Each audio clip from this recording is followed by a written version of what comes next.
All right, Dave, I got a new game, new idea for you. Okay, lay it on me. Well, I will, literally. How the heck is this supposed to lead me into a new game? That's the lead-in, man. So you're trying to tell me this bag is going to lead me to adventure? This is the bag of dungeon doors, man. It's time to discuss a Hooked on Adventure for D&D 5th edition.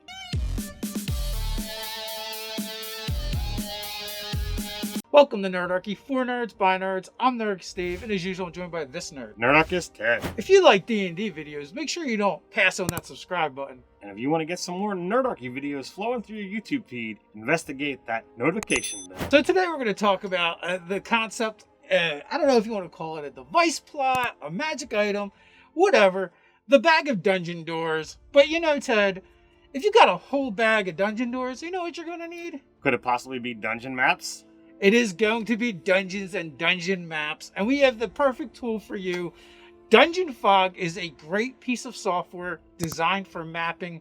You can make all the dungeons you want. You can make cities. You can make overland maps. You can make all kinds of maps. It's super easy and intuitive to use. So much so, it makes me feel like I'm a kid again, drawing maps on graph paper, but my maps never look so good. But that's not all. If you don't feel that you're super comfortable about starting from scratch and making your own maps, they've got a library of already made, custom maps that you can either just, use right off the bat or begin your customization process to make it streamlined or thematic to your particular game. They have 3 different tiers that you can sign up for. One of which is being free, so no risk to you to try it out, check it out, see if you like it or not. The next is just for your average everyday gamer. You might want to grab that. And if you're actually a content creator and want to use these maps in your products, they have a commercial license as well. There will be a link in the description. With that, let's jump back into our video. So Ted, we're going to be talking about this magic item, plot device, whatever you want to call it. Where did the inspiration come for the bag of dungeon doors? Overall, on our Nerdarchy Live channel, we do a weekly live chat with our patrons, with with people that we get to discuss some cool topics. And most recently, we did one about, treasures from the DMG. So Doug and I were pouring through the DMG looking for cool things that we think a lot of people overlooked. The bag of beans has a number of really awesome effects. When you take a bean out, plant it in the ground, water it, and wait the ascribed time, a number of things could happen. But it also has that or effect. So the DM could literally choose to have it be something else. So in this, back and forth discussion, we came up with this idea of what if it literally was just, every time you plant something, it opens up a brand new dungeon. And that got the ball rolling. And I'm like, I really need to do something with this.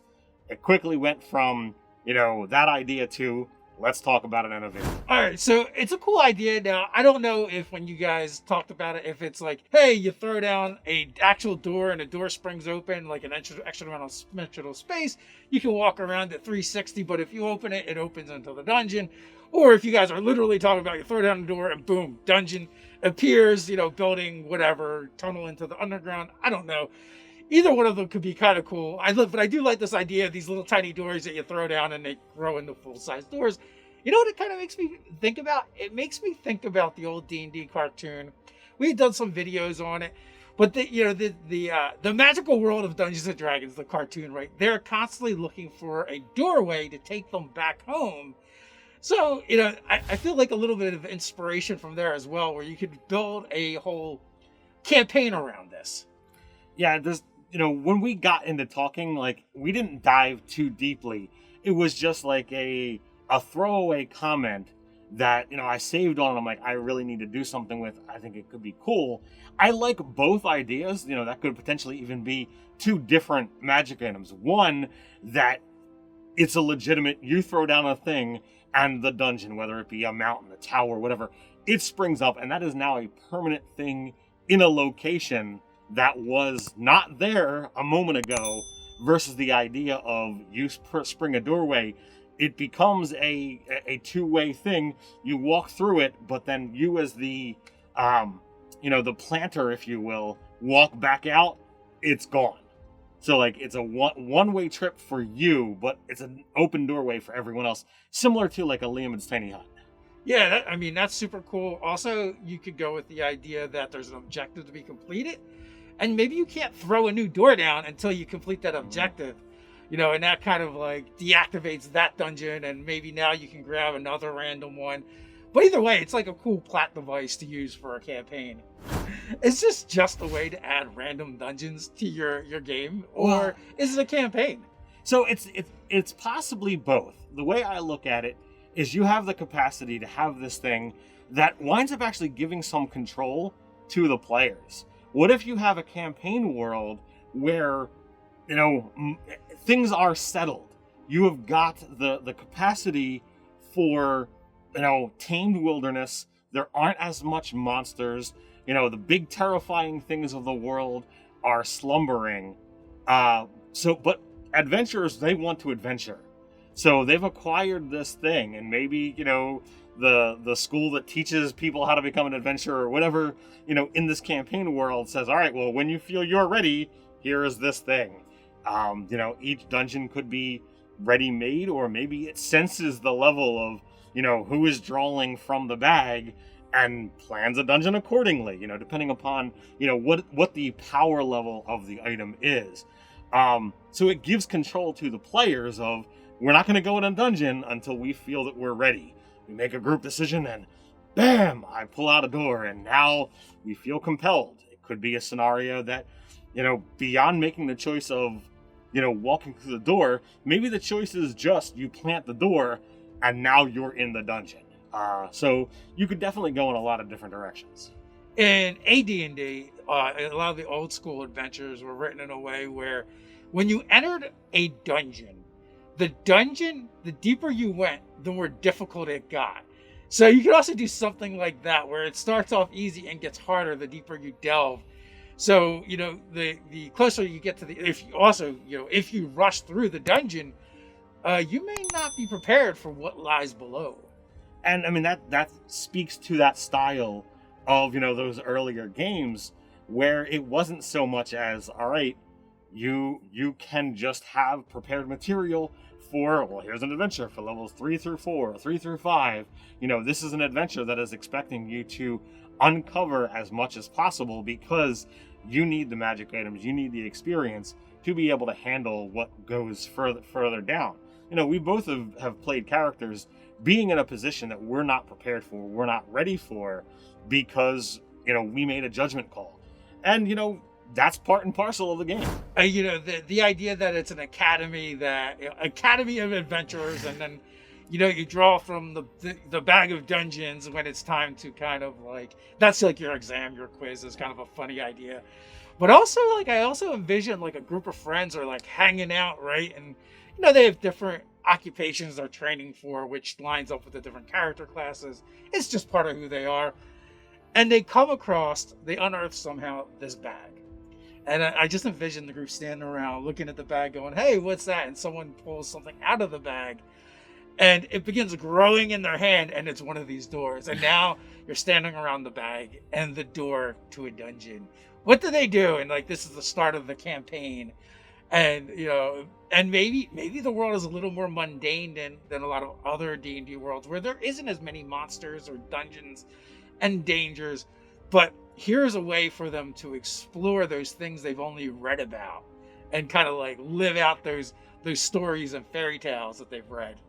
Yeah, it definitely could go in a lot of fun ways when you do it that way.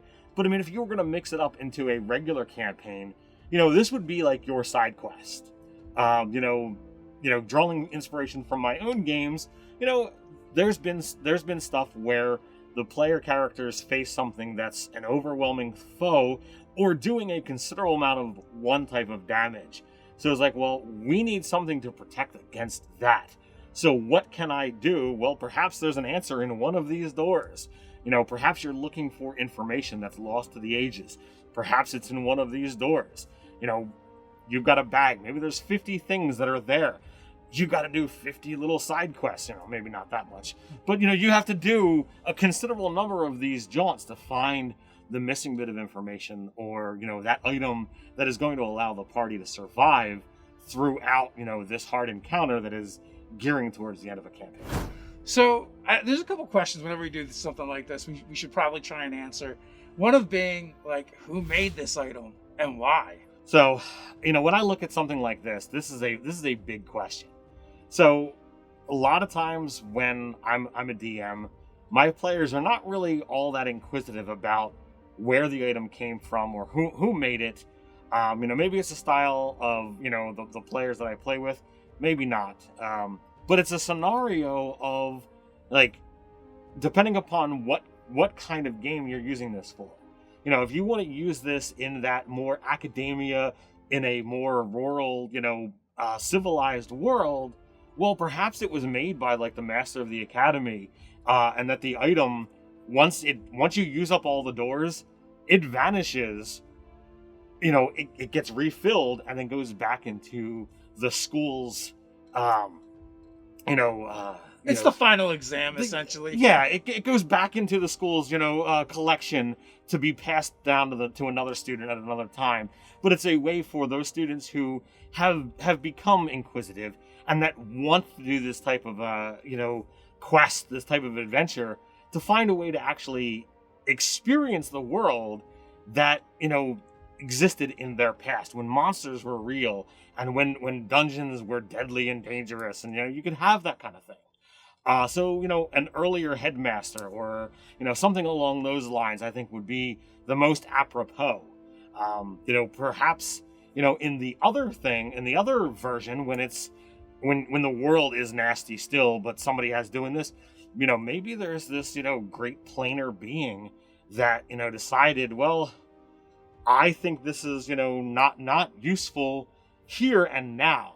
Maybe, whoever was inside, because we talked about the idea of needing lost knowledge or needing specific items to complete a quest.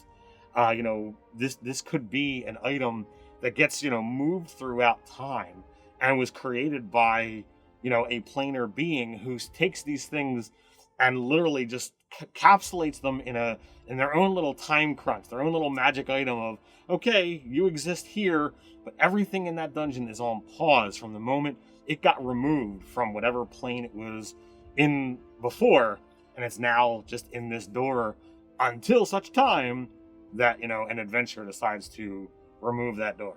Yeah, the second one you went with was totally where I was going to go. Extra plane, your otherworldly being. It is essentially their science project, their experiment. Adventurers to them are lab rats in a maze. Go find the cheese, and the cheese is loot and magic items in this case, and the obstacles are monsters and things you would typically find in the dungeon. I think that all works out really well.